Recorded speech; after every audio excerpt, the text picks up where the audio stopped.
briefly check. And yeah, welcome. It's me and Annie from H&M Beyond here. We will have a small introduction to tell more about H&M Beyond ahead of what you are all are looking for or came for to get to know our artists and what's about with immersive arts and this artist collaboration. So, let me start with this saying I'm super happy that we have the opportunity to do this thing like in a digital way. Um, I know this. I think this year is significant for being totally different than we used to know everything. But it shouldn't hinder us to stay connected and to get to come together and connect in digital ways. So good to see you. Feel invited to put on your cameras. This is more like a personal wish from my side. I love to see the people with which one I'm communicating. But it's up to you. So it's an open invitation for you to do so. And yeah, let's start. I think, or I hope that you all know those two red letters signs as H&M. Maybe you know, maybe you don't know. H&M is more like a group or a family of brands, and we have this very bold vision, I would say, that of course we want to empower people to express them throughout our design products in a more circular way, but also lead the fashion industry into a more sustainable future.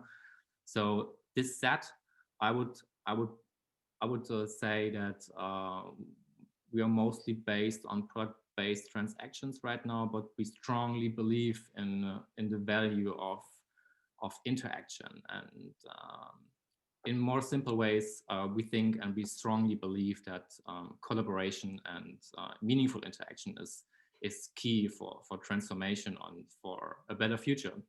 So this is H&M.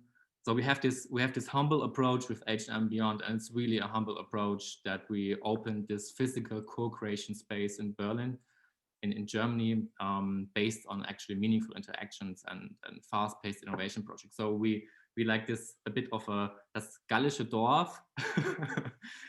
Super lucky to run those projects based on sustainability and digitalization, and yes, and we have individual projects with individual like modis, and I would say artist collaboration is one thing we definitely want to explore, and this is something what this collaboration with immersive art is about, and what we did with this whole workshops and co-creating something. But I'm talking too much, I think. We have a lovely video which tells everything I get. It's very, very much on point from my perspective, and of course we want you to see a bit more about what is this space about. Timo is talking, and to make it short and sharp, I will just share now my screen and show the video with also a video and a message from Charlotte. Charlotte is the connector in this case. She runs this agency. It's called Basel Studios. She empowered this initiative, this project, and made this all possible. So 2 videos, and then you are, I guess, familiar with all what you have to know about H&M Beyond. So just give me a second.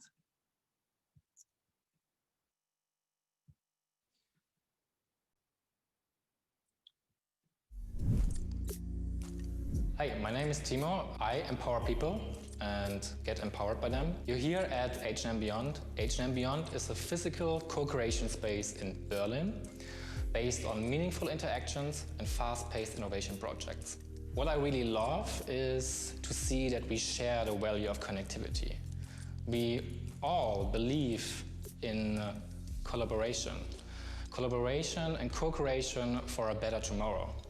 And this is how we as H&M Beyond got connected to Immersive Arts, because we share a very similar perspective on the world and on our vision and how to approach it. Immersive Arts was founded on the idea that people should be interactive with the art that they're experiencing. Marco and I bonded because we noticed that a lot of the arts were just being passively consumed. So we felt that that was a shame, and we wanted to somehow engage the viewer more. And one way that we did that was through technology. Yeah, technology is perfect because it gives you the opportunity to have real-time representation of you and your interactions and have it displayed on, for example, an art exhibition or an installation, an experience.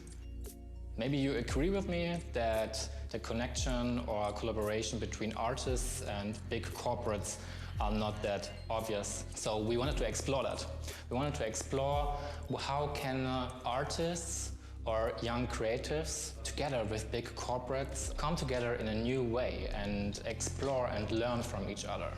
And this was maybe each other's motivation to come together, because it's all about sharing, it's about a learning mindset, it's about a growth mindset, and it's about exploring this topic of how to build meaningful relationships in the age of technology.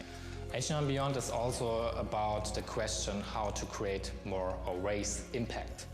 And we see this beautiful space here we have in Berlin Mitte, and we want to share it. We want to share it with people, young artists and creatives who have a strong vision, with which one we connect. And this is Beyond about to share this space and to explore new ways of coming together and co-creating for the better.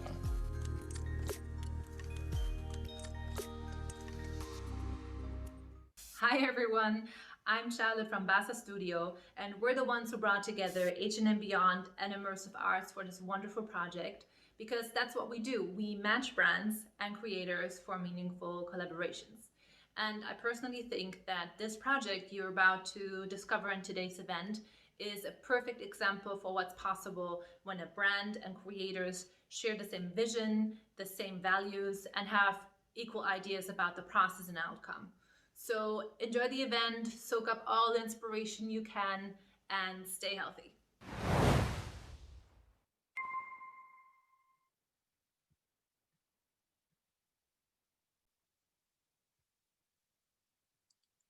So, one comment from my side. We will start now with each installation and with each artist. If you have questions during this panel, please feel free to use the comment section, and both Annie and I will collect those questions and hand them over. Hand them over. Yes. So thank you. Yeah, hi everyone. We couldn't have said it better with those beautiful video, and thank you for the words, Timo. First of all, we wanted to say that as Immersive Arts, we were really happy to collaborate with H&M Beyond this and to explore, this hard topic of AI with 5 amazing people that are here today. So thank you everyone for coming. Our introductions. Yeah, so hi everyone, I'm Jen. I'm originally from Philadelphia, Pennsylvania, and I moved to Berlin about 3 or 4 years ago. And that's where I met Marco. Yeah, and hi everyone, I'm Marco. I'm from Italy, and I moved as well here in Berlin around 4 years ago. And together with Jen, we have co-founded this design studio called Immersive Arts. Immersive Arts works mostly with interactive installations. So we work a lot with art and new technologies to sort of create this events or artistic installation that sort of inspire and discussion about specific topics. And yeah, through making these installations, we have noticed personally that we were learning a lot about either new technologies or new way to approach like systemic problems or whatever, and explore this processes through art, by making art and making these installations.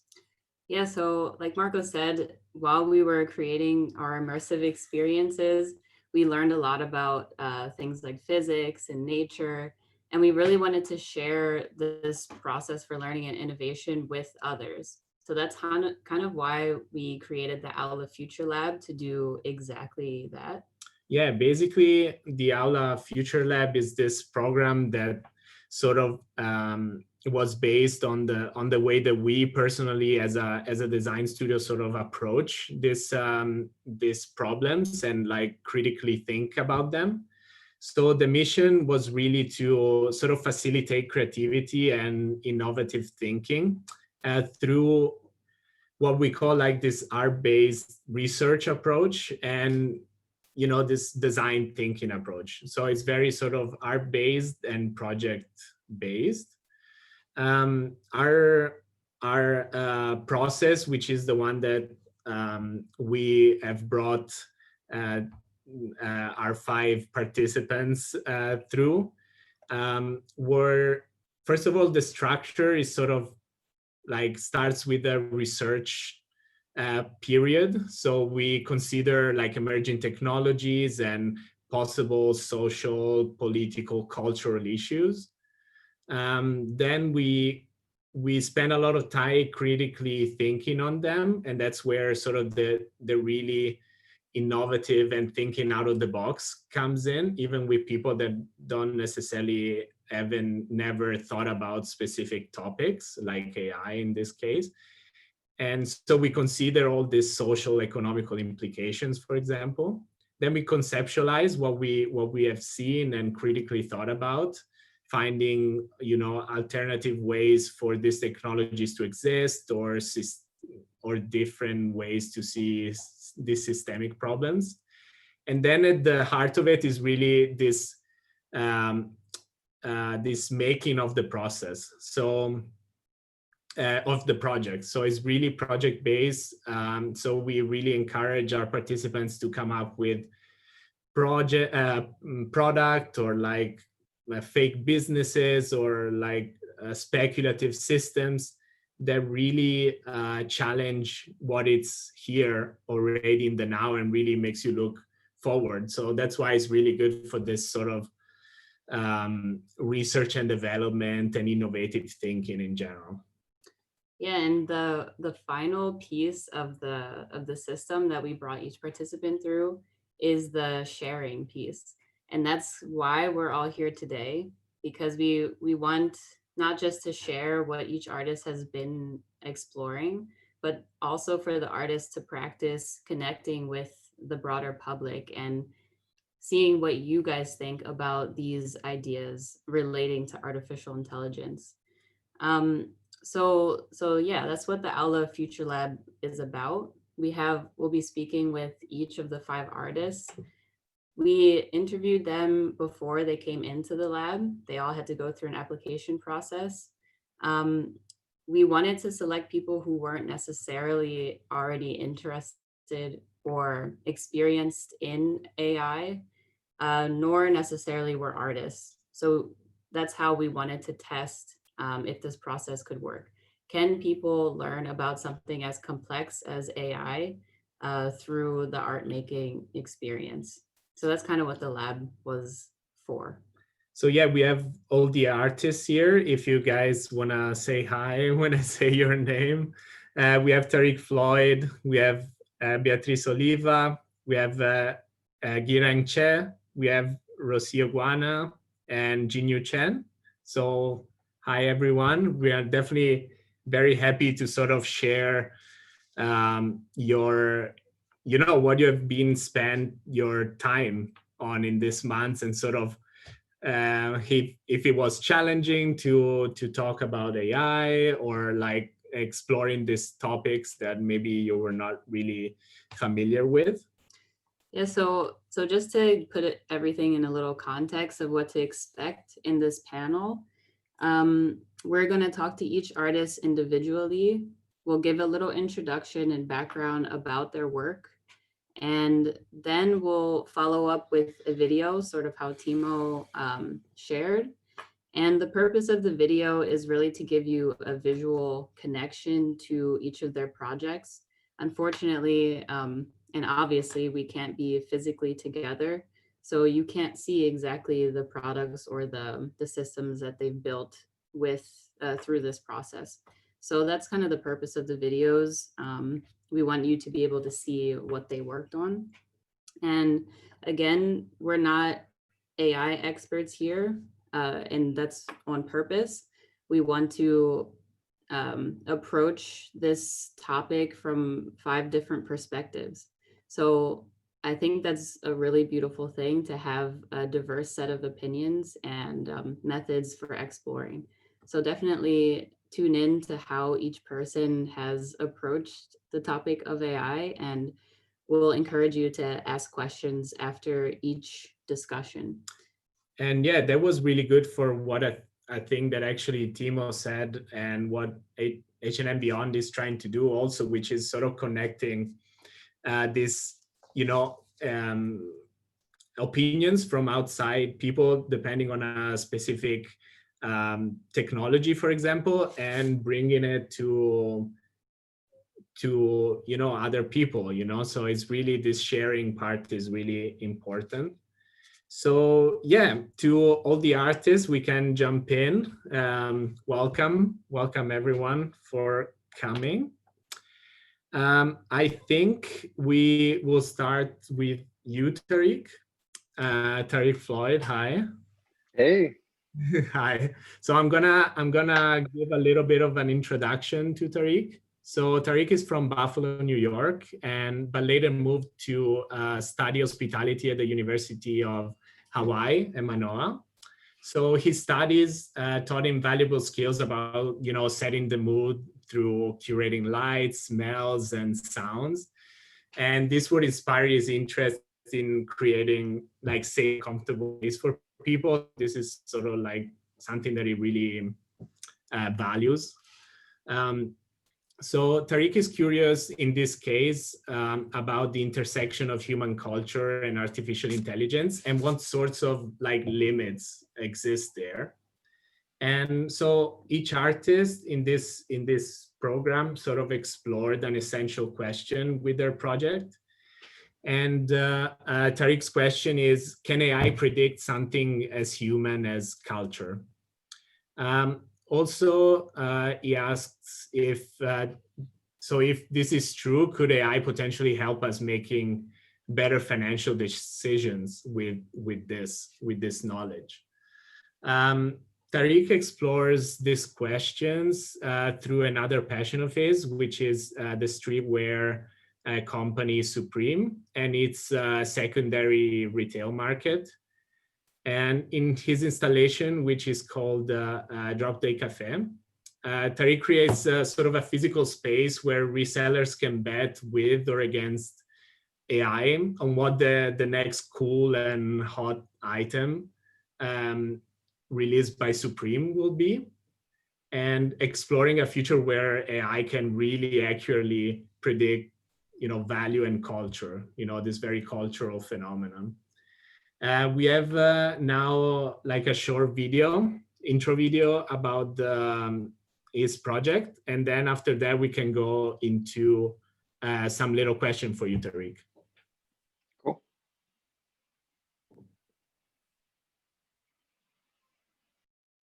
My name is Tariq Floyd from Buffalo, New York. I am a thinker, a creative, tastemaker, chef, you name it, I can cook it up for you.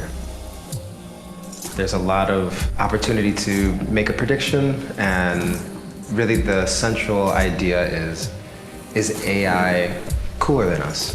Can it make better financial decisions than we do? Because it may have a different bias or may not have a bias at all. So here you have the selection. You have about 17 different items this week. Which one would you pick to have the highest return on investment? Drop Day Cafe is a prediction market, literally, where you can come, sit down, have a cup of tea, make a prediction on what you think will be the best return on investment.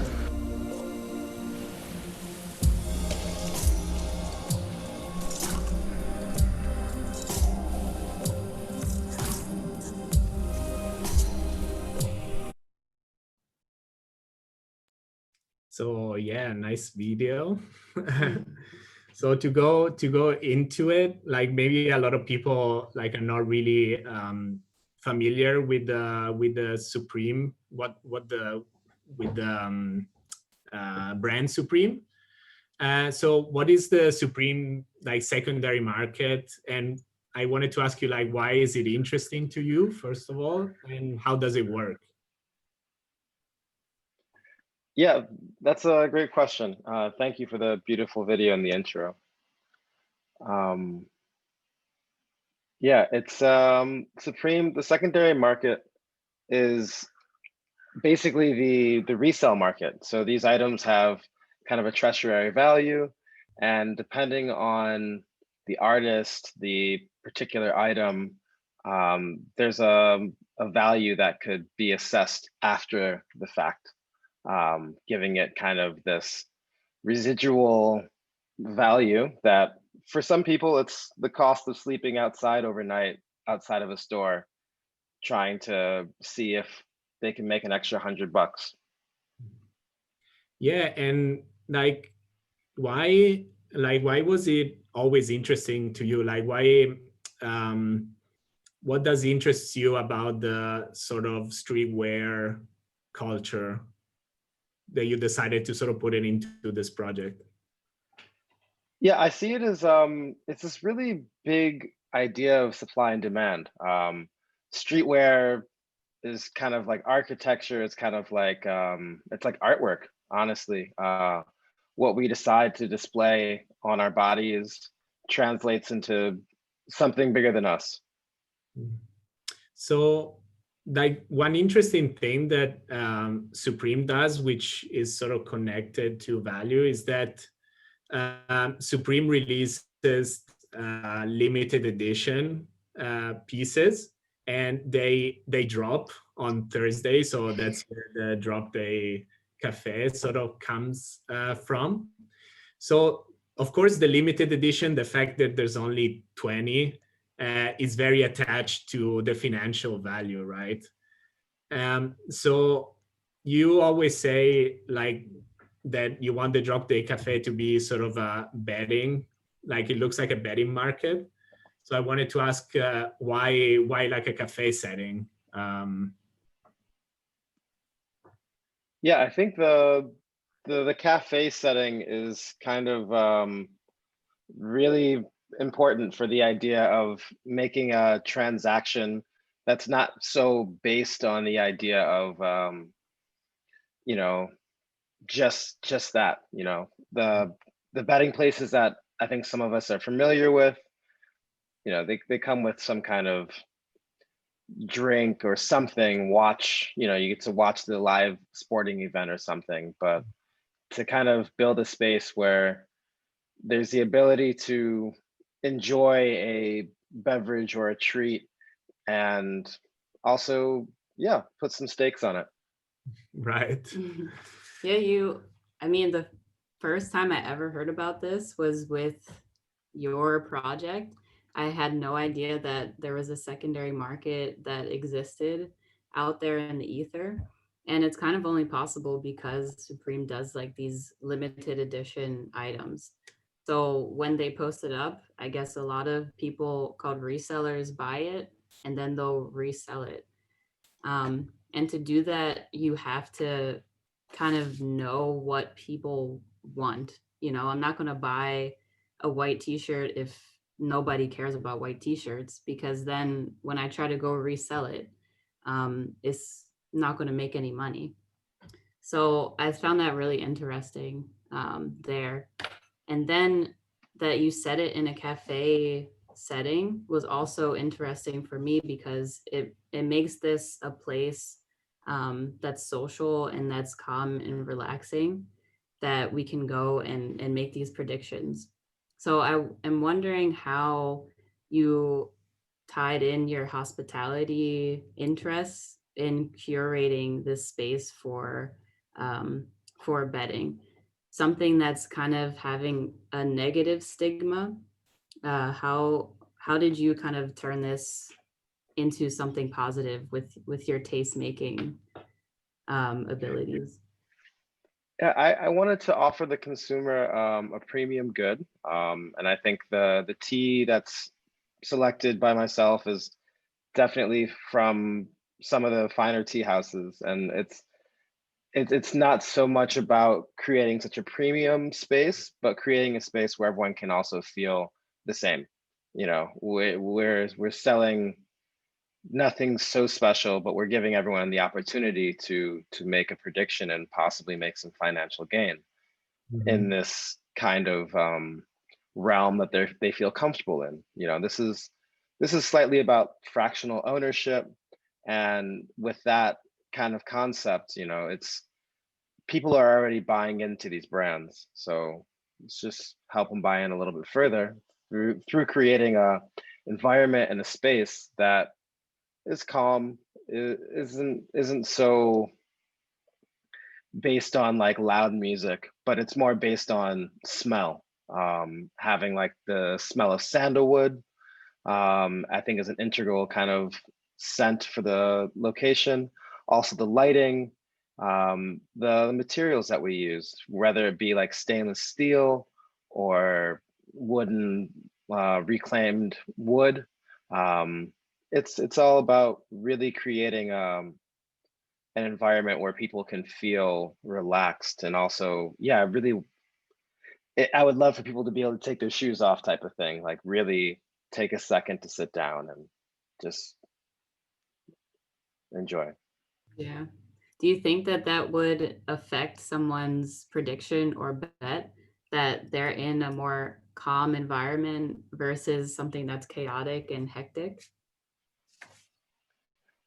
Well, I think that's kind of been one barrier to this kind of prediction market situation, is that it seems very chaotic and it seems very based on chaos and, you know, the fear of the unknown.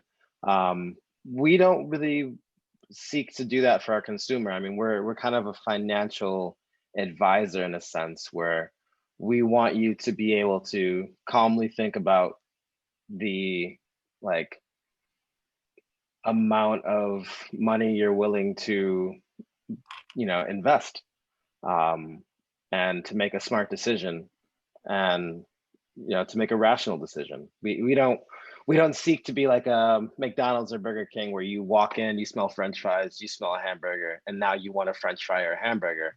That's not us. We want you to walk in and also to leave with a good, wholesome feeling. Right. Yeah, so let's try to bring it back to AI and its place into this sort of prediction market. So of course, like determining trends in it's really every business streams, and I'm pretty sure that many companies already are using you know, machine learning algorithms to sort of try to predict what the next item or like the next thing or the next color is going to be, right? But you know, even with this like massive amount of data that like a big company could have, or maybe like an AI in the future could have by having the entire internet, you know, do you think that humans are still better at determining what's cool, or you think that the AI maybe will be way better than us, or you think there could be some sort of in like correlation between them? Yeah, I think definitely the idea of the collaboration between the two, of AI and the human, definitely presents some interesting outcomes. But I'm very intrigued to see what the AI comes up with. I mean, look, we live in a world, we have fashion forecasting, and that's what people get paid a lot of money to do, you know, to research colors and patterns and trends and fabrics. cuts, what kind of like tailoring is this dress supposed to have? Does it fit a particular period? I think for this AI, it's much more built upon the idea of recognizing like artistic value as well. Because places like Sotheby's, when they put something up for auction, they have to rate it, and you could have items that are very similar to one another, but depending on small nuance, they have different value. And I think the AI would be a much, like over time, a much more reliable tool for like a financial aid to help you make decisions than we could be ourselves. Yeah, very interesting. By the way, I just wanted to let everyone knows that if you guys in the audience or the other artists have questions, please, you can always put it in the chat, and we will love to ask that to Tariq. So sorry, Tariq, just to go back to what you just said, like, so to me, it sort of feels like a dystopian setting, like if AI gets really good, let's say, at predicting of what's cool, let's say, and maybe like as humans, we would sort of lose the privilege and maybe power even to change trends, like imagine if we get the answer of what the cooler thing is every time from like a machine, and not have it ourselves or from the culture. Mm-hmm. So I don't know, do you think we could potentially lose this privilege, or like you still think that AI is nowhere near doing that? I mean, it's AI doesn't know. I mean, look, we could plug in the AI to a lot of stuff, like, how much all these items cost money. These are all investments. So the AI also maybe doesn't understand that, okay, maybe during this particular time of the year, I can invest more than another time of year, perhaps Christmas, where you're thinking, okay, maybe I should tone down my investment over like my potential earnings and savings, whatever.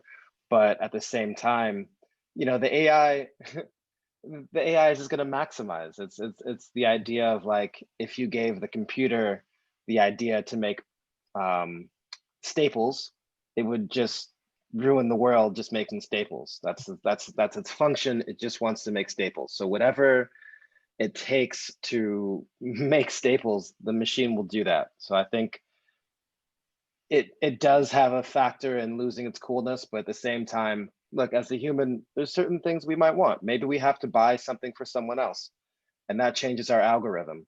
We all search on YouTube, and the moment we have someone else searching on our YouTube, the algorithm is just like, whoa, I wasn't ready for this. I can't predict what you're going to type next, because to be honest, it's not you. Right.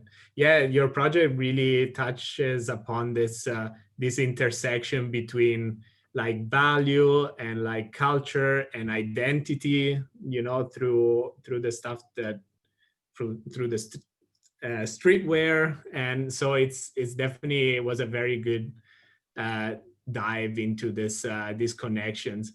And that's sort of what we want to do with this lab, like try to really connect all these pieces together and really show a project like the Drop Day Cafe to sort of create that. And I just the last question, how did you find the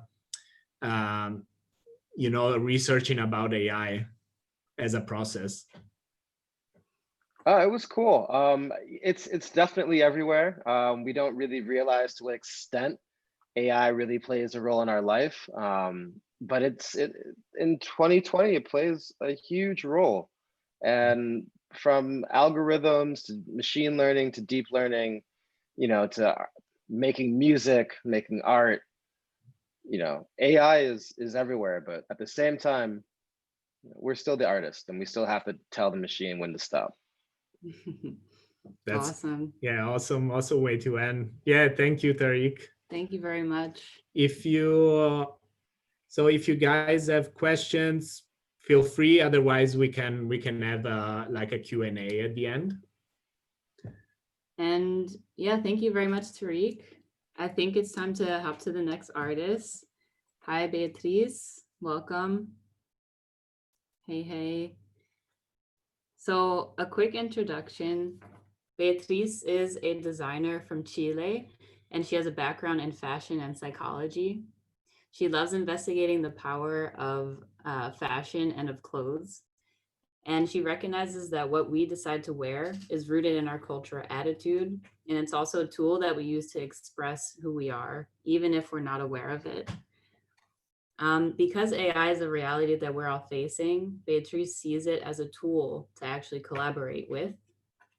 And through the data that we generate every day, like what events we go to, where we vacation, where we like to shop, all these sorts of data, Beatriz imagines a scenario where AI could make better style decisions than we would make off of that information. So to investigate this idea, she has created a fictional company that she calls More Than Clothes that does exactly that. And with this project and art piece, she asks if by the power of expressing our identity through clothing, are we losing our own human intuition and outsourcing who we are and our identity? So again, before we hop into questions with Beatriz, we're going to play you a video so that you can see what her installation looks like. I'm Beatriz. I'm from Chile. I've been living here in Berlin for 2 months. I used to work in H&M in Chile as visual merchandising for 2 years. Then I want to know the world, start to travel. So I leave all that behind and I started to know Europe. Since when I was little, I always loved fashion. I remember that in my city, I went to some places that you have a lot of second-hand clothes, and I love like get inside and take a lot of clothes and then make, I don't know, from one t-shirt like a dress, or then I mix them, and I don't know. I think that's my inspirations. I want to start to investigate this and to take the artificial intelligence as a guide. If could be a better guide for my life than my intuition or myself, or maybe work together. Could the AI have a better decision than my own intuition?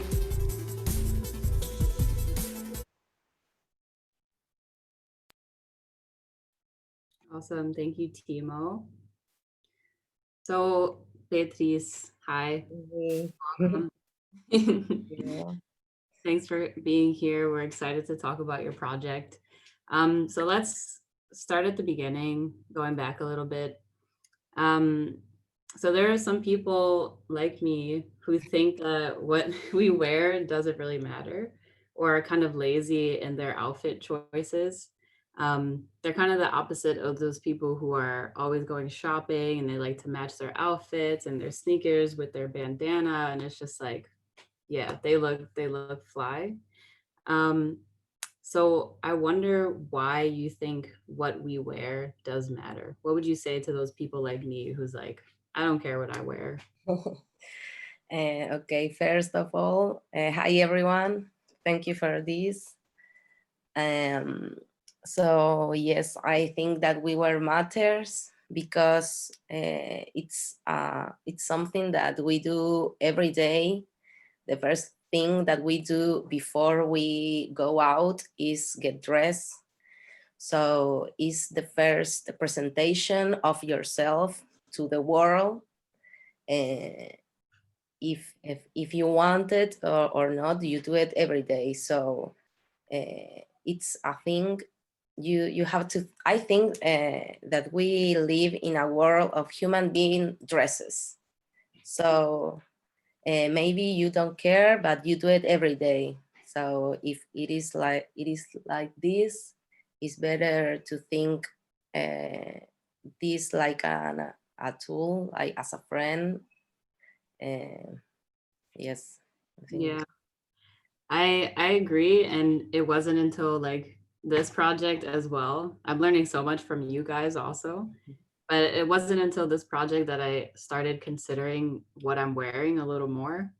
Because I mean, I just go out in black because it's the easiest thing to do. I don't have to match it anywhere. But you're right, it does say something about me. It might tell some people that I'm lazy, or some people might see that, okay, it's chic, it's professional, whatever it may be.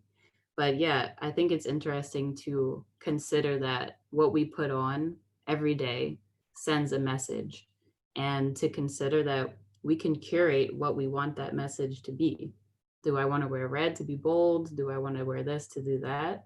I think it's really cool. And it's really connected to your identity, as you were saying. Mm-hmm. So very interesting. So also, yeah, you, in your project, Myth for short, you imagine a future where an AI could predict your personality type by the data that you're generating online, and then it makes an outfit for you. So instead of me getting up and going, using my own intuition, like, oh, maybe I'll wear this because maybe it'll be cold, it'll rain, whatever it may be.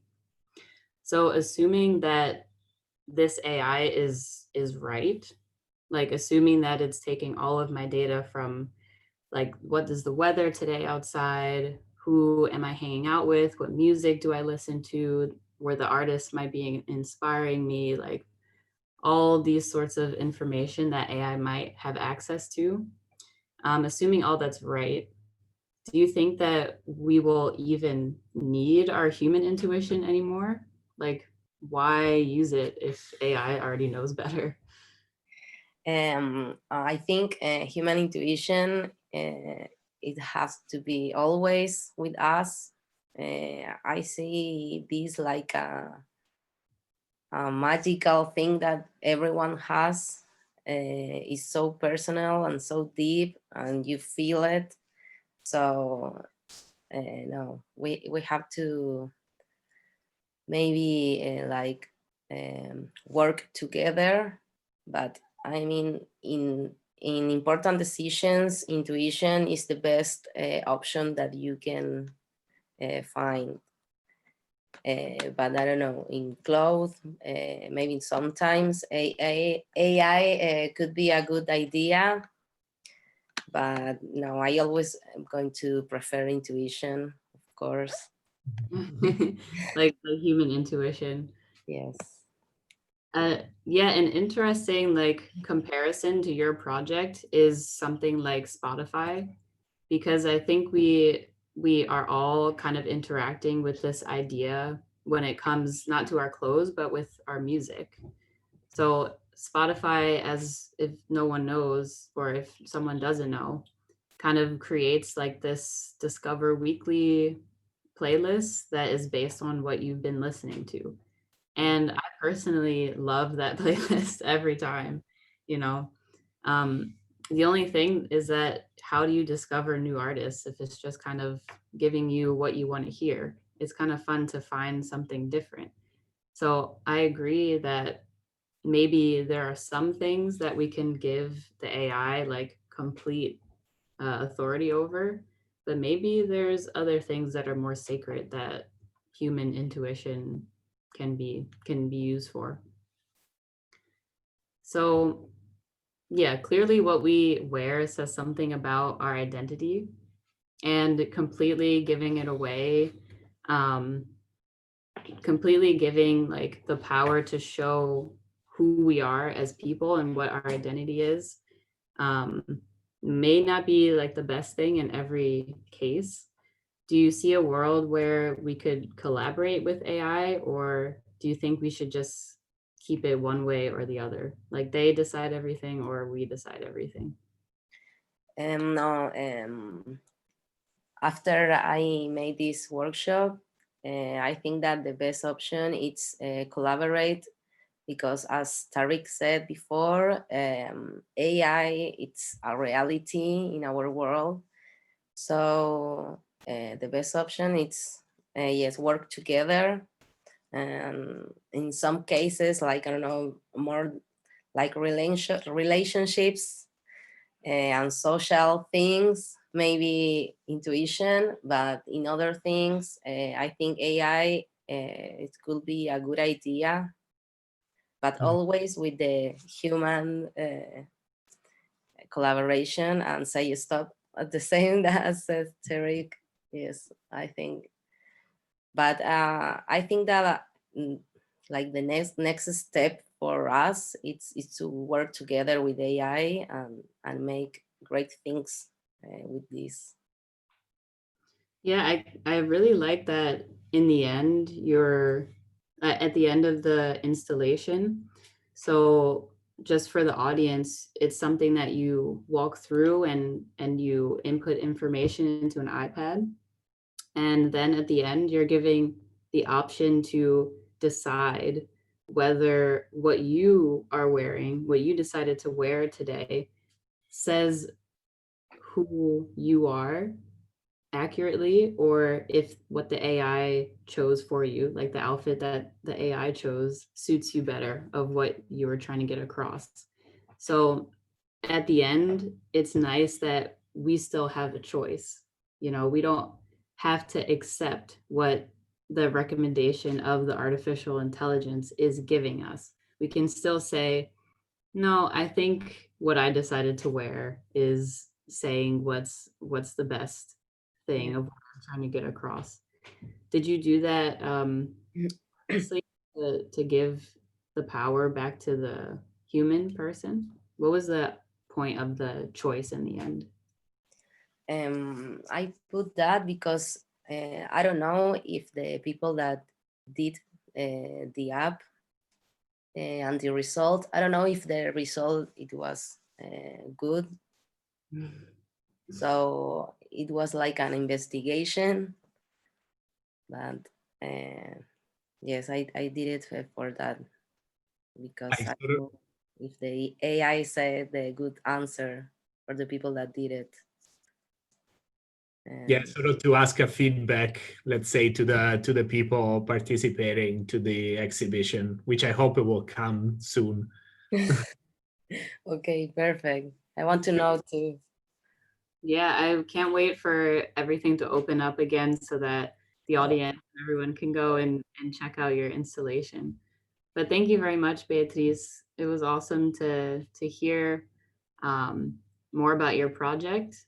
Again, if anyone has questions, you can go ahead and submit them in the chat, and maybe we can talk after more about the answer. Or you can talk directly with the artist after, either in the chat or whatever. So we are moving to the next artist now. They're all artists. So G, hi. Hello. Hi, how are you? So a little introduction for G as well. G is from Seoul in South Korea, and she moved to Berlin to work as a freelance graphic designer. So she always said that she immediately found like Berlin to be very diverse, and people were just as concerned and passionate about like sustainability and the environment and as she is. And in this project, G found like a new way to explore sustainability through the lens of technology, such as AI. And G took interest in how our actions and behaviors affect other people and things. What we do really impacts the rest of the world, you know, like as we interact with each other and with the stuff that we buy and the environment, for example. So G's motivation with really this project was to became sort of making other people aware of this connection that we have between our action and other living things, for example. So G calls our this ecological footprint and this project the cost of being, which is, as I said, like the title of her project. And she believes that everything we do has a cost and impacts, you know, our environment in some way, and both negatively and positively, like we know very well, you know. And she really explores the question, like, what can we do to lower our cost of being, this thing that she calls cost of being. And in her installation, like, G imagines an AI tool that sort of generates like a picture, like a very detailed picture of the impact of our like everyday actions. And perhaps we can use this tool to sort of make an active role in lowering the negative cost of our existence.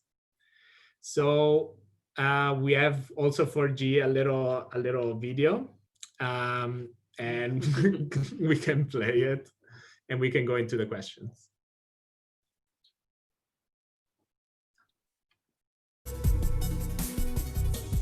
My name is Ji. I'm from South Korea. My inspiration behind the piece was I always had an interest about the sustainability of the world and interaction between people. As we are living, we are owing a lot of things to the world, and it's really hard to aware what we are owing to the world, because we are living being and living creature. We are somehow contribute to the ecosystem, or on the other hand, destroying the ecosystem.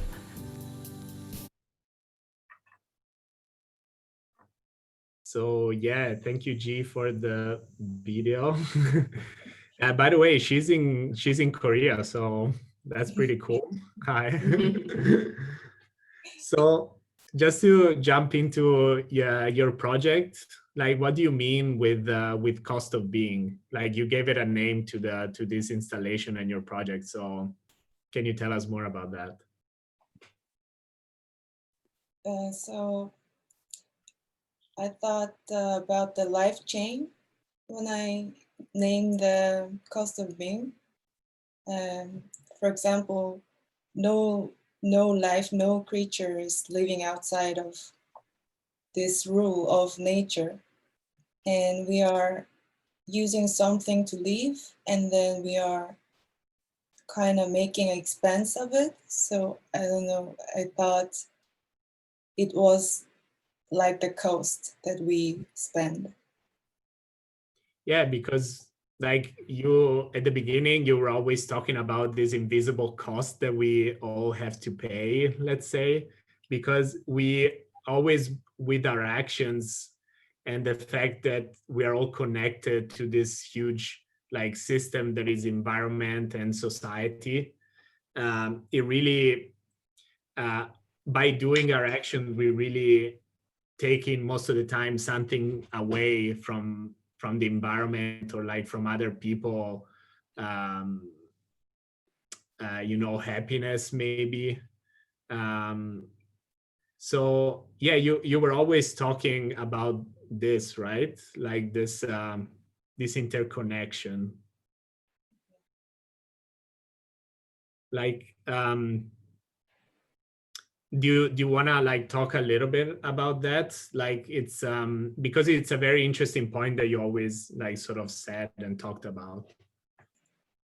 I think the interaction between human is what I'm really interested about all the time, and like as a interaction while we are living, and it's kind of like logic of our life, which is give and take, or spend and borrow and giving it back, or, you know, these kind of circle of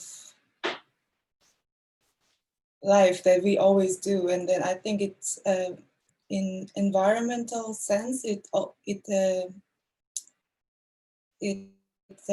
has the same rule. Mm-hmm. Yeah.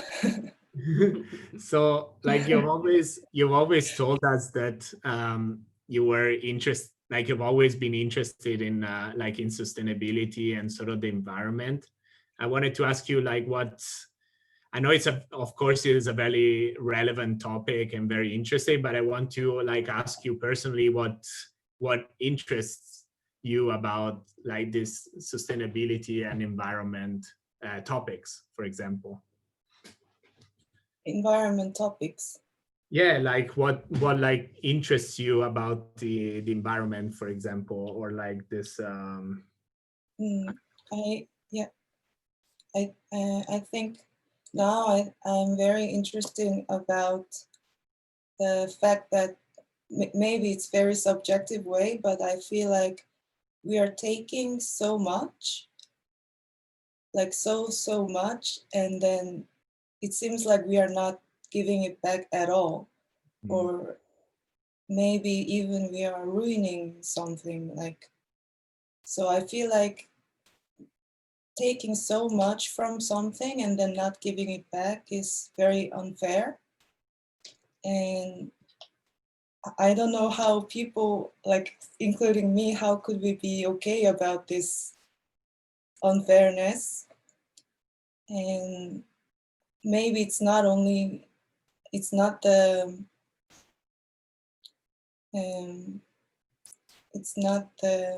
it's not only towards the environment, but also towards between people. Like we take something from someone and then maybe we are not giving them back what they deserve. So Right. I think this whole logic is very interesting for me, and it's quite sad. Yeah, I totally agree. And you know, like in a way, like for the next question, dealing with these big systems that you just talked about, like the environment and the interaction, you know, between all beings, it's sort of a hard thing that humans, like for human brains to conceive. You know, we're not made to by our biology and by our evolution to sort of deal with all these huge systems. But maybe it would be easy for AI, right? So do you think that AI could be a useful tool to sort of fix this problem that you just talked about? I think the problem is we cannot acknowledge the fact every day, because we are like busy with living. So I think AI can help us sharing some information which we cannot afford to do that by ourselves daily basis. So it's like they kind of curate the informations for us, to giving us a time to think about it. And maybe this information could be combined in interesting ways so we can think of something that we don't usually think of. Yeah, I love that you used receipt printers in your project, because I think it serves as the function of exactly what you're saying. Like, how can we connect kind of this abstract, well, maybe now not so abstract impact that we're having in the world? I don't know about anyone else, but I haven't had a white Christmas with snow in forever. So the impacts that we're having on the world are abstract, but are getting more and more obvious. So it's kind of hard to connect our everyday behaviors, like leaving the water on, leaving a computer on, like all the little things that accumulate throughout the day. it's hard to connect that with our impact as a human species on the world. So I love that you are exploring how AI might help us on a day-to-day basis, like make that reconnection, so that if we see, oh crap, our cost of being amount, like total, is getting longer and longer and longer, and what we owe to the world is getting more and more expensive. If we can physically see that, it's like, oh shit, like this is getting out of hand. This is getting crazy. So I love that you used a physical item like a receipt printer to kind of show how our cost is becoming bigger. And I think that your project does a really good job of exploring how AI might help us to consider those changes that we might be able to make.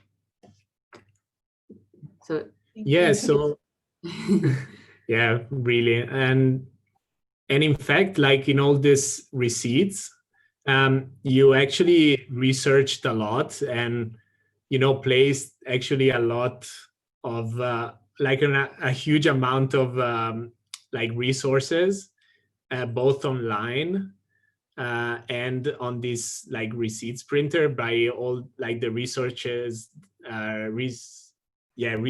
that you did about the environment. So for example, what information did you find like about the human impact on the environment? Like what kind of things did you put in those receipts that will tell us and really makes us face with what we found, like with our impact, for example? And what can we do? For example, I think the information itself was nothing really special. It was just a general fact that you can Google it. It's just biological facts and environmental states of all these creatures. And then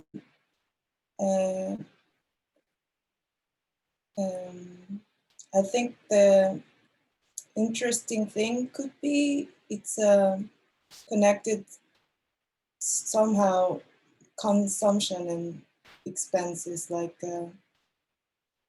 what receipt machine shows. Mm-hmm. Yeah, I mean, there's so much that that we do that impacts the environment. And I'm just wondering, in your research, did you find anything that we can do that's small that we can help to reduce our impact?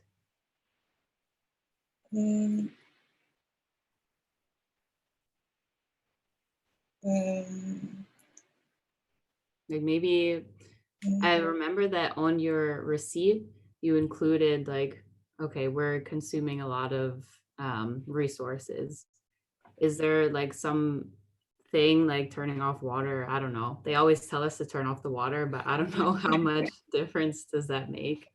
If you could give advice like to us who sees this long receipt, we're like, oh my God, as humans, we're having such a big impact. I want to do something different. What would you tell me to do different as a human being? Since I'm like the one of them, I I feel very weird talking about it, but I feel when I researched, I just found out that, like, just like you said, turning off the lights whenever you can, and I don't know, reduce eating meat. Sometimes you can, some like all those kind of small things that we already know how to do with them. Kind of, I felt like it's gonna make the change, because the problem started because we are so many and we are like each of us making some kind of expenses, and that means that each of us could reduce little by little also, and at the end of the day it's gonna make a huge change. So I think what I want to say is we can do all the small things we already know little by little. Little by little, hopefully we can make a difference. Yeah, thank you, G. Yeah, thank you. And thank you for your project and your input. Also, I noticed that we have comments from like Carolyn and Timo. Maybe we'll just move them later so that we can have a Q&A with the artists. So we can direct the question to the right people. And with that being said, we're going to move to the next artist, Rocio. Hey, hey. Hello. Hi. Thank you for joining us. We're happy to see you. So, yes, I'll introduce Rocio and then we'll go into your video. So Rocio was born in Argentina and she later studied audiovisual design and specialized in design theory there.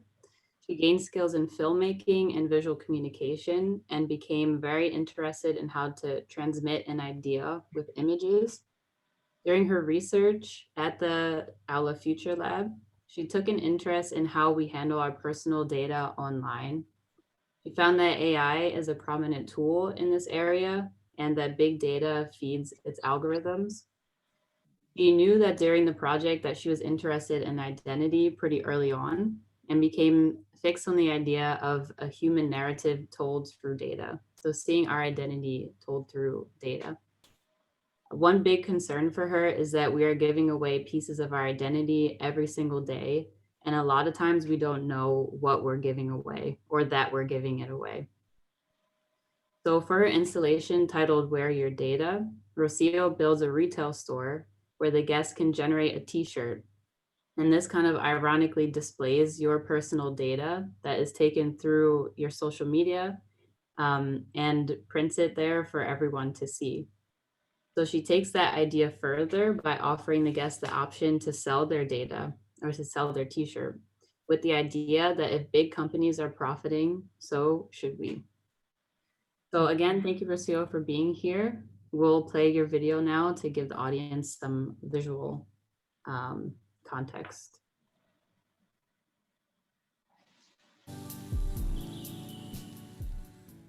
Hello, my name is Rocio and my project is called Where Are Your Data? And welcome to the shop. I was thinking about the idea of identity, trying to think about how we generate our identity using internet. So I was wondering why we need to share all our data in our everyday life. Being all the time in contact with advertising that maybe we don't want, and thinking about these topics about, okay, what we should do with this kind of info and why someone else is using it and selling it or just having profits instead of us. So basically that was the main world to explore.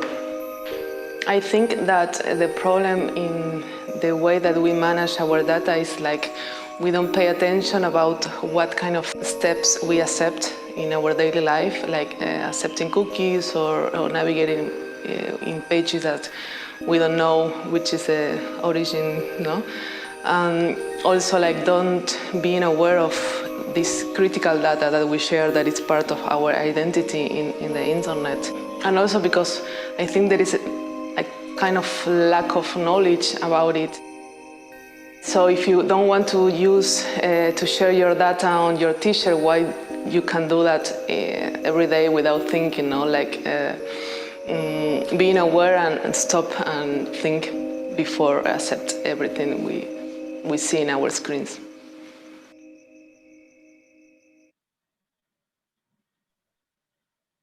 Awesome, thank you, Timo. Wow, so excited. And in that video, you saw that Marco made a t-shirt. So we had a lot of fun. It's my Facebook metadata. We had a lot of fun generating t-shirts with Rocio's project. So I'm really, really happy to learn more about it and show the audience what you created. So yeah, Rocio, you often say that people are not aware of the data that we share online. Can you go into what kinds of data that you mean? Because there's a lot of types of data out there. So which one are you specifically concerned about? First of all, I want to say that I'm not an expert on this field, so my intention with this workshop was like find a topic that can really be representative of what I was looking for. No, like the idea of identity for me, it's also translated in this project with the idea of information that we share on our everyday life. And the kind of information I'm talking about is like, I don't know, like preferences or maybe places that you visit or the public info that you have on your social media, your passwords, your accounts, what kind of info you can find after Google your name on the internet, no? Like this kind of info that every people can see. So that was the point of the info related with this project. Yeah, I mean, there's so much that you give when you're interacting with social media.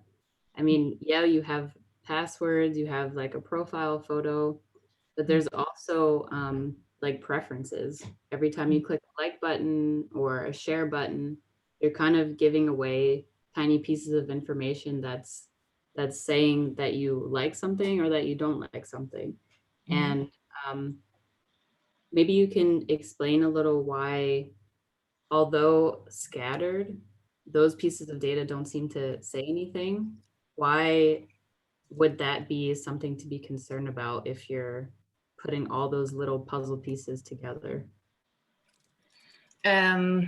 For me, the idea that we are content creators working for free and not having any kind of profit about that was the idea of playing yourself with your identity using internet and giving this kind of info to someone else that is really using it, you know, like this kind of companies who search for big data, who wants to offer us services or improve our content or the thing that we should buy, because advertising is a main business on the internet. So it's like, why, if people is using this information that I'm sharing to create this content, this advertisement, this business, we're not allowed to have any profit of it. You know, if we are using the apps or the social media for free, it means that we are the products, so we are the content that they are consuming. So yeah, it's the last point that you said. I think it's really important, and maybe not that many people are sort of aware of this way of thinking. Can you sort of explain sort of in depth what you mean with like we are the product, for example? When we use this kind of platforms or social media, we are putting our data for free and thinking that it's a cool place to show ourselves with content, with photos, with info that maybe our friends are interested or not, but it's there. So that's the point of how we share this data, why we share this data, and why we are trying to show ourselves in this way, like building your own identity on the social media. It's also part of this world that I was investigating, what we can show ourselves in a way that maybe we are not, or who take this info and for what, and what they get with our data and with our preferences and for what. So maybe the idea of this project was like a stop and think movement, like creating a fake place where you can get into, you don't know anything and you just log in with your social media and then you receive a t-shirt with your data. It's like, what the fuck I'm doing with this? What I would go out with my info, private info printed on my t-shirt? Why someone else will be interested on seeing it, on reading it? And also have the ability to sell this kind, literally sell the data that you are producing, because I was thinking about the idea of taking this t-shirt and putting on an online shop and see someone else can buy this data. So for me, the point that I was investigating with this project was the idea of value of your data, the idea of ownership of the data, of also the idea of identity, you know, like the consent when you surf in the internet, the idea of privacy control. And also with the project, you have the ability to visit the website that we created that basically is a space where you can sell your t-shirt, but also learn about organizations who are working on this field, who can help you to learn more about what kind of solution can we have with this problem, like I don't know, like taking the ownership, and also the idea to think about the centralization of your info, or maybe encrypt your data, or maybe learn more about privacy control, or I don't know. There are many organizations here in Germany, or also around the world, who are working on this field and can teach you something about how to be more conscious about the data that you share. And of course, I understand that we are living in a moment where this kind of content is super vulnerable, but also help about how improve different ways in our daily life. But also it's like we're giving so much and we are not like thinking about that. So this idea is just a stop and think, and in an ironic way, because I don't know if all of us want to go out with our t-shirt and with our privacy info, but we are doing it. So it's literally Yeah, I love that it's very cringy almost to walk outside of the context of H&M Beyond with your t-shirt. You know, it's like, it's fun to wear your data inside because everyone knows what's going on. But would you take that outside? Would you take that to the public and outside your circle of friends and your family, you know? And it kind of feels like you're exposed, even if it's just if you're single or where you went to school, even though it's just basic information. It somehow feels very personal, and it somehow feels like I wouldn't want to wear that outside. So like you said, if I wouldn't even wear it on a t-shirt, then why would I give it away publicly where a lot of people can access that information? And then it's kind of interesting also to think about how businesses are profiting on it, you know, and what they're doing to how they're using it to learn more about us. You have these films that are kind of making us aware of it, like The Great Hack, if everyone's seen that, and another one called Social Dilemma. These are all kind of pointing attention to how much volume of data that we're really putting out there. So I think your project is like a great alarm bell to, like you said, ironically make us aware of the seemingly trivial information that we're putting out there. And maybe that's better to stay private.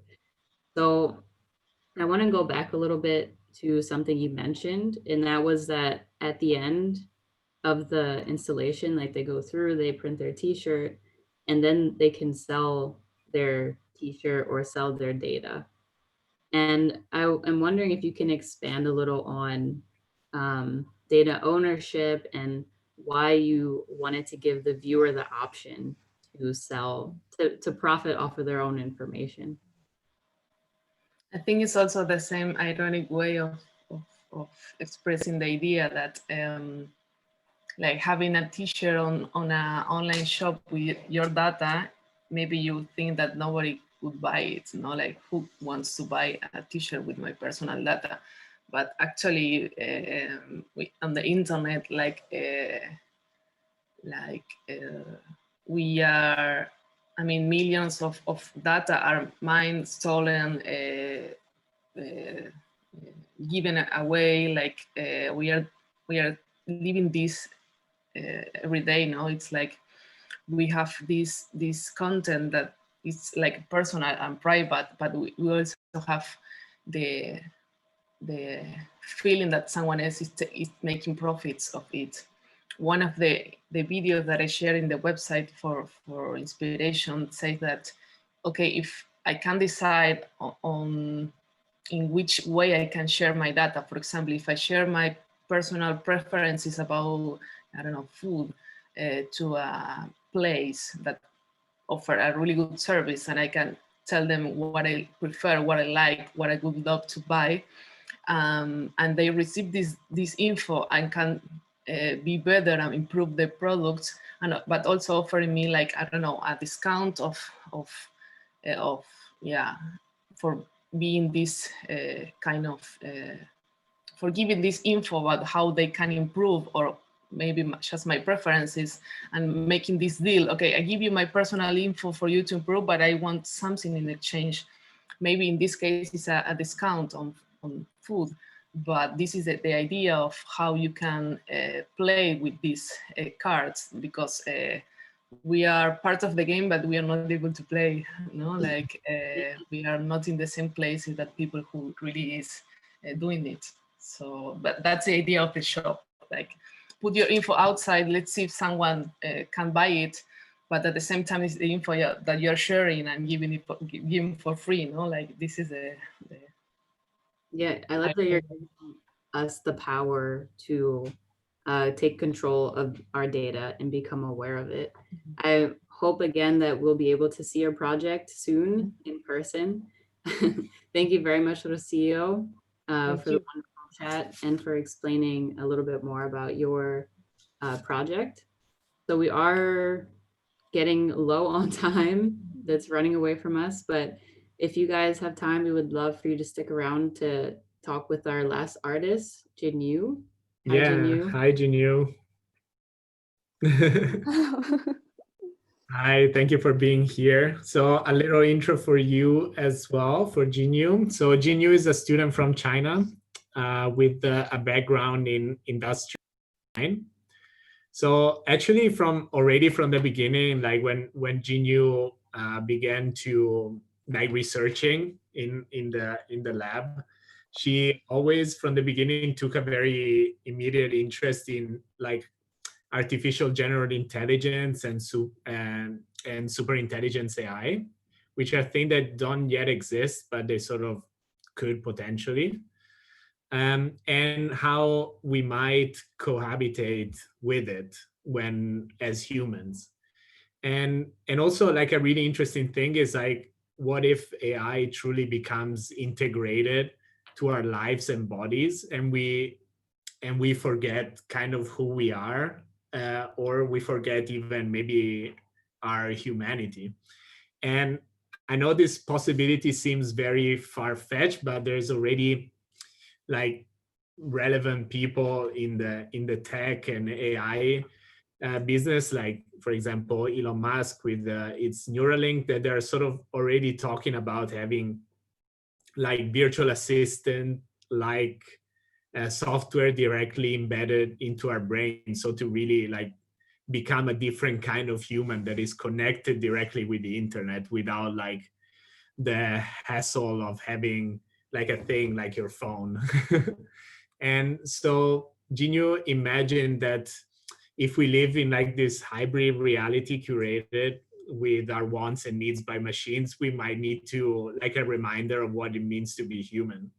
And it could eventually be like a luxury to have a space that only belongs to us in a way. So that's why Jinyu in her project invented like a way to reclaim that space, and she called it which is like a fictional company service that offers basically the service of solitude. So the service is meant to like create a pause in this sort of chaotic world that she built, and provide space for like mindful meditation and really like reconnecting to your human self.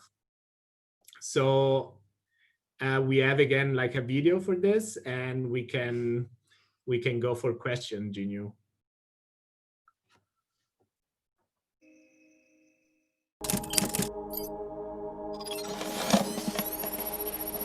Hi, I'm Jinyu. Welcome to Om Station. is a project. I want to send out this message, and in this project, these colorful strings, it represents those invisible connection which belongs to this AI system, and it will connect to us seamlessly, just like air. So when we walk into this area, we can feel them in our body and on our brains. Hi, human. Welcome to Station. We already blocked out all the AI connections to you. Your mind and senses are protected here. This is a space only you know. Any thoughts, feelings you've generated here will only be known by you. And this Station is a place which blocked out all those connections. So it's just like a black hole, nothing can get in, and protecting our own consciousness and sensories inside.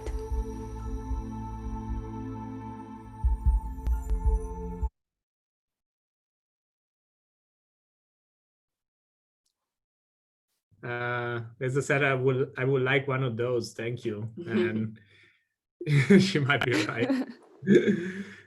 So just to get into it, like what is to you, like with your own with your own words?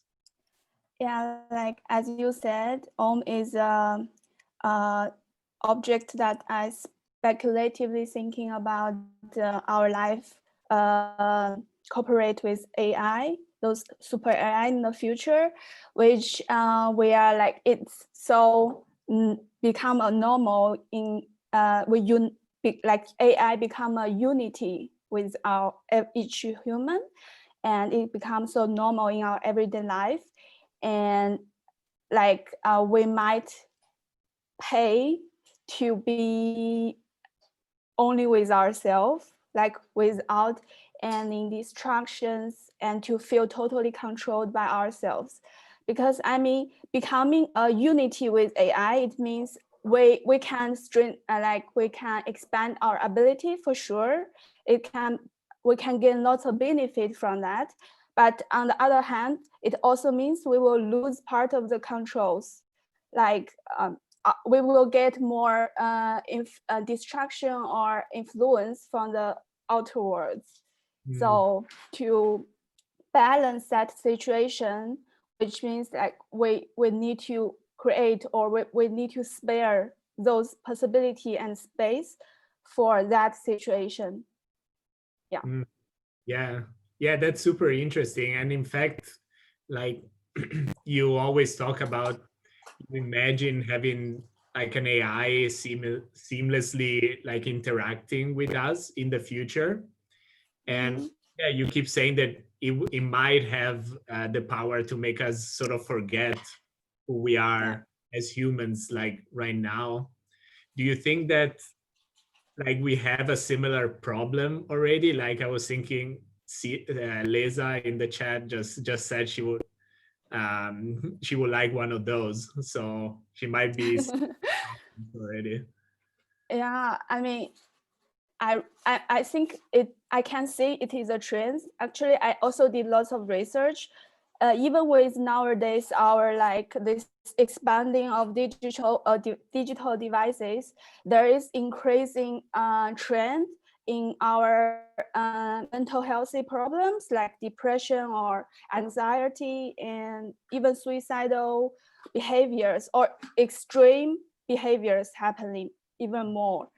And like, however, we are putting all our energies and monies to trying to expand AI's possibility, but we didn't create a same how to say, like it's not a fair game. Like we are developing AI, but however, we didn't develop a similar or like competitors with AI that to protect us from the disadvantage of AI.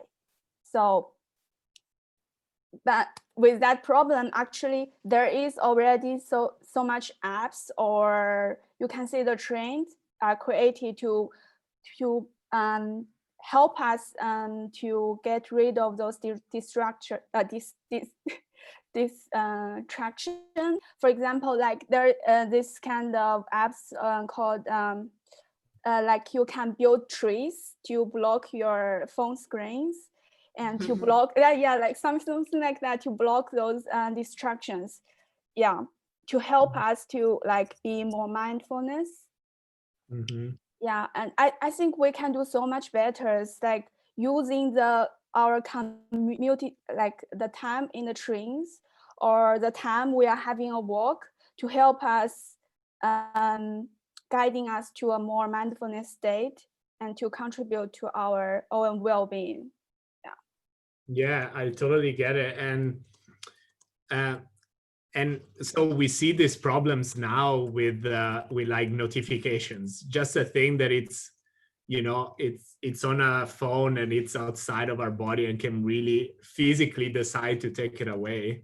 But you are speculating really about like this thing that is called artificial superintelligence, and it's something that you research. Just give like a super quick explanation of what artificial superintelligence is for the people in the panel here. I think it's super AI. I mean, it means like at that time, the having its own consciousness, which means like it's decoding our consciousness, and then they learn how to guide our consciousness and guiding every individual to making decisions. So it's like it can make it can predict how each individual will making their decisions. And this somehow I think will cause lots of problems, because as humanity we emphasize on people's free wills, which means we are the one to make decisions no matter how is the environment outside. But this, I think it will like totally creating this challenge for our humanity. Right. So yeah, that's very interesting. So like, are you afraid that we might lose, or maybe we are already on the path of losing our humanity, like possibly? Like I think humanity is a very big topic, but what my point here is like, because nowadays we are having so much more and fast distractions, or those informations come to us, which make us only focus on reacting. We are just getting and reacting, but we don't have those time blocks to reflect. So comparing to before, like although there's so many robots or machines creating for saving our time, however, those more time didn't contribute to ourselves. Like we are just also busy to getting those information and reacting on those. To be more conscious and mindfulness, which require us to slowing down and reflect. But with too many distractions, it somehow is very hard and a big challenge for us to like stay in that kind of state. Yeah, I think like it's so relevant. And although you're speculating on like a fake future and AGI doesn't necessarily exist in the way that the movies are portraying yet, I think it's still really relevant. And a lot of your projects are also touching on this idea as well. So I think that's a good place to end. Thank you, Jinyu, very much. Thank it was you. very fascinating to explore the world of AGI that I think is coming closer and closer. And thank you to the rest of the artists as well.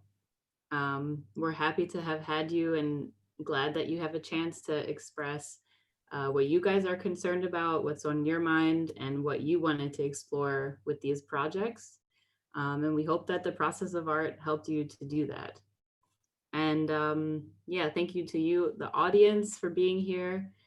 We appreciate all of the comments, and yeah, Timo, Annie, beyond, we really appreciate you too. I see Charlotta, hi, from BASA. Good to see you. So yeah, thank you everyone. If Timo or Annie has anything to say, then I think we can wrap up, or any of the artists. Okay.